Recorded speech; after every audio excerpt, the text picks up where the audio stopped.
The field of anthropology embraces a number of sub-disciplines which include archaeology, physical anthropology, cultural anthropology, and linguistics.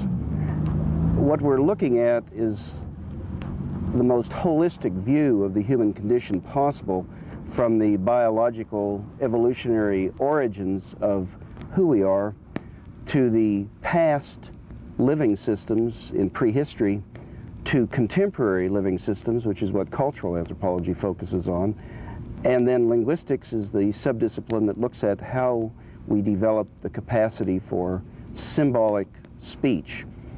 So taken as a whole, a student then is focused on both the biological aspects of humankind as well as, I say, the cultural and language aspects.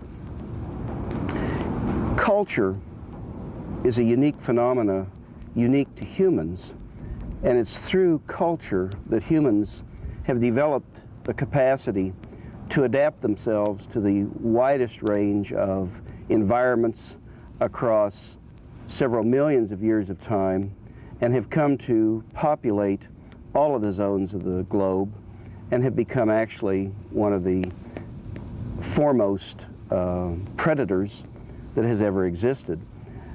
That said, it isn't meant as a negative statement. It's only meant to indicate that we started our journey probably at least 5 million years ago when we were a tree-living creature that probably didn't weigh more than about 60 to 70 pounds for a large male.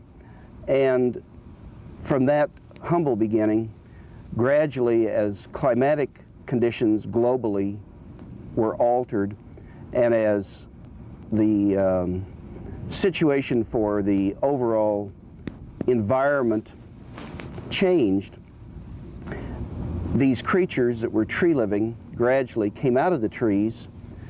The cradle of human civilization is clearly Africa. And when these creatures came out of the trees and began a lifeway that was at least partly a ground-dwelling lifeway, there are a series of significant anatomical changes that were already occurring that then were intensified because as a ground-dwelling creature, they began to become or develop the capacity to walk upright on their hind legs. And as these creatures came to accomplish this bipedal type of walking, in other words, just two-legged walking, it freed their forelimbs, which become our hands. With the hands freed, one of the critical moments in the evolutionary journey that we take is the moment in which we begin to pick up items that we extend our own bodies with. In other words, we began to become a tool-using, tool-making creature, so that somewhere by at least 2.5 million years ago, we recognized sites in which creatures that had taken up this tool-creating situation were establishing camps. Initially, these creatures were finding food in a foraging sense. A lot of the older theories about the hunting conditions of these creatures are probably now being rethought.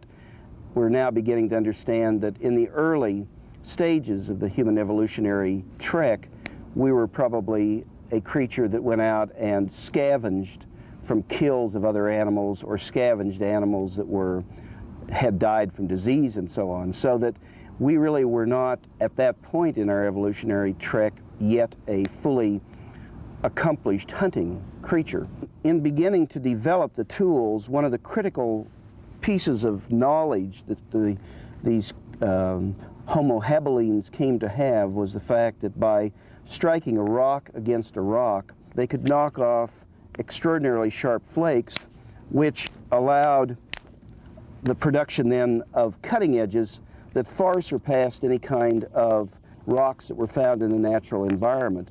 With these new found cutting edges, butchery of the animals that were being scavenged became wildly more possible.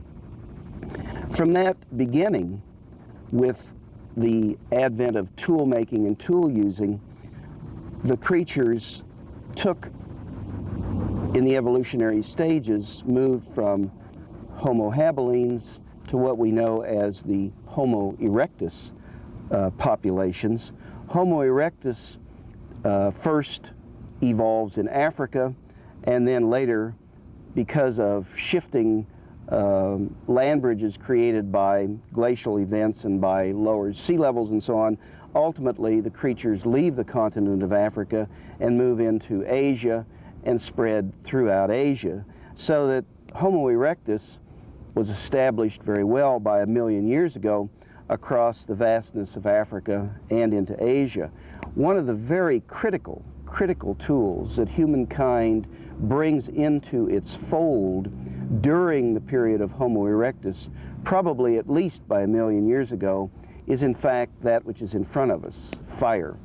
When humans take fire from nature and transfer it into an artifact which they control, you do a number of things that are forever irreversible in the human evolutionary trek. You extend daylight into night. In other words, you create many more hours of the day that are possible for completing tasks, for working.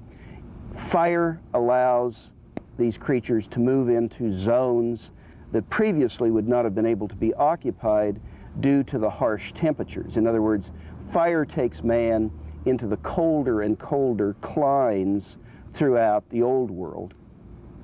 Fire, though, most specifically allows the cooking of meat and plant tissue, and that is one of the most critical moments in the entire evolutionary journey that humans march across, because as you begin to become a meat and plant eating creature where the tissue of the meat and plants is cooked, it changes the digestibility of the meat, it changes the digestibility of the plants, and it gradually truly modifies the biology, truly modifies the face of ourselves. As an example, if you look at a skull of Australopithecine, our progenitor that comes out of Africa about 3.5 to 4 million years ago, one of the characteristics of these creatures, amongst several others, was that they displayed a very heavy, bony crest that runs across the crania. This crest is an attachment point for massive muscles that drove a massive jaw. These creatures had huge molars, better than twice the size of our modern dentition, for crushing heavy, uncooked plant material and crushing heavy meat fibers. From this beginning, we evolve into the Homo habilis and Homo erectus. Homo erectus is the point in time 1 million years ago plus where we find the advent of the beginning of fire. With Homo erectus, this skull is one that dates to about 500,000 years ago. This sagittal crest that you saw on the Australopithecine has been significantly reduced. It's still there, but the massive jaw muscles are being considerably reduced, and the dentition itself is reducing. So the whole facial structure is coming to be more reminiscent of what we ourselves are today. By the time you get to the populations that come after Homo erectus, the Neanderthal populations, or the ancient modern humans, this is a crania from a site in France, a famous Neanderthal site that dates to about 40,000 years ago. In this situation, you see that the crania now has basically lost this sagittal crest, and that the entire facial structure, of course you still have very heavy brow ridges, but the facial structure again has been reduced, the size of the teeth has been reduced. And then when you come into fully modern humans like ourselves, you then have a crania that only has a reminiscence of this sagittal crest. There's just still a zone on the crest of the skull that shows you where that sagittal crest once was. The face has become much more gracile, and the dentition has become much more gracile. But besides that, as a major biological feature, the nutrients that you gain from cooked meat and cooked plant material are far greater. Additionally, cooking meat greatly reduces the danger of a number of different types of diseases that come into the human fold. So the advent of fire, allowing humans to move into new zones of the world which they could not previously inhabit, both by giving them warmth, giving them the extension of the day into night, protecting them from predatory animals, because fire became a major element in protecting bands that were camped in caves and in campsites and so on. By keeping fires going during the night, it would keep away the predatory animals. But most specifically, what it does for our capability for the foods that we eat to become much more edible, both through the process of softening the tissue, breaking down the heavy fibers and so on, along with the fact that the material becomes much more nutritious. Fire really is, along with the creation of stone tools, these two meld together as really the formative base on which human cultural systems emerge. Now, again, what we have to remember about humans is that we alone are a creature that has a method of communicating about the present. We communicate about the past. We think about the future. So we are the only organism that has ever had the capability of becoming time released. We live across time. We transcend time. We actually conceptualize time, which all other creatures do not have the capability of doing. All other creatures live constantly in the present. Our symboling system, our language system, what becomes culture, gives us the capability of accumulating knowledge, storing knowledge, and being able to transfer that knowledge from one generation to the next. What one has to realize is that about 99.9% of humankind's time on Earth was spent as a hunting, gathering, foraging creature. It's only within the last 10,000 years or so that we move from a strictly nomadic lifeway to becoming, in some instances in different parts of the world, a horticultural individual, or in other words, we begin to select certain plants from nature, we begin to nurture those plants, move those plants around on the landscape, we begin to domesticate animals, bring animals into the human fold, so that those two additional aspects of food base and energy base come into the human fold.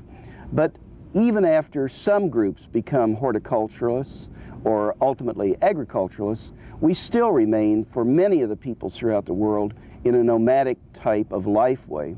So then really it's only in the last few centuries, the last half dozen centuries or so, with the advent of the Industrial Revolution, where other forms of power, other than just animate energy, the power of ourselves or animals that we bring into the fold to help us do tasks as beasts of burden and so on, ultimately the Industrial Revolution gives us then the final threshold as human cultural systems are developing, the threshold in which the energy in human cultural systems is trebled and quadrupled and many fold expanded through first the harnessing of wind and water, ultimately then later the harnessing of fossil fuels, coal, the development of the steam engine, and ultimately coming into oil, gas, and then nuclear fission, and ultimately solar energy.